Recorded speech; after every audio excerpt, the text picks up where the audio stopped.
talk about this this backside, the water system here.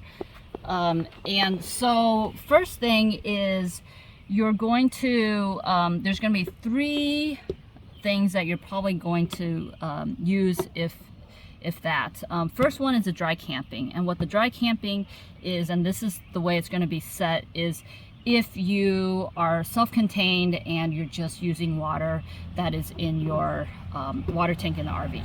So it's not plugged into anything. And so it shows you on the diagram, and this is what it's set right now, is what the dry camping is. Second thing you'll probably use is the power fill tank.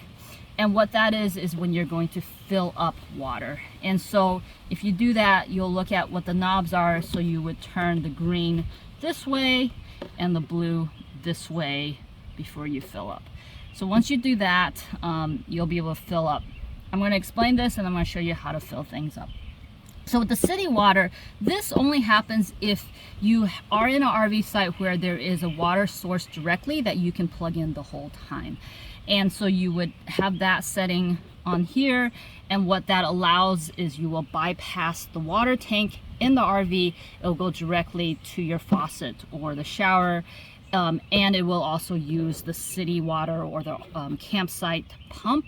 So the pump, so you do not need to turn the pump on if you're using this setting.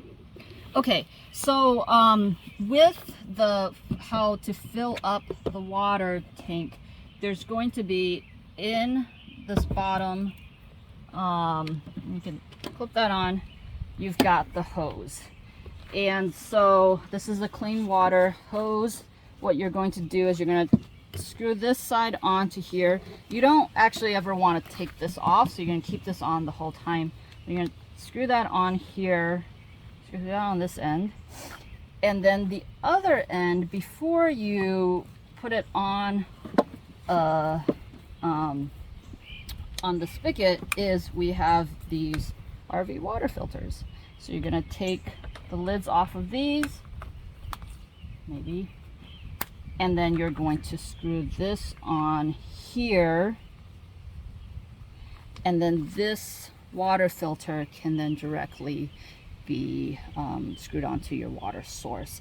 You could also possibly, if the way the water source works, it's not handy to do that, you can put the water filter between these two as well. Okay, and so then you have kind of another layer of water filter when you're at the campsite, and these last for 3 months, so you're good to go with one of these. Okay, I'm going to talk about what it looks like in the RV as you're filling up the water. So this is a light that will show the water gauge of how far the water is filled up. So right here you can see that the water is filled up right there. And actually that's quite a bit. Most of the water tank is down here. So this would be probably 90% filled up right there. There's a max fill line here. I would say once it hits that, go ahead and shut off the water, maybe even before that. Once it goes over that, it will speed up quite a bit. There's not a lot of tank here, and so that would be the fullest that you want to fill the water. Now, if you do have overflow, and fill up too much, the overfill is going to come out of this hose here. So what I've included is just this half-gallon jug, and go ahead and stick that here as you're filling, just in case there is overflow. It will fill up the jug rather than spill in the RV.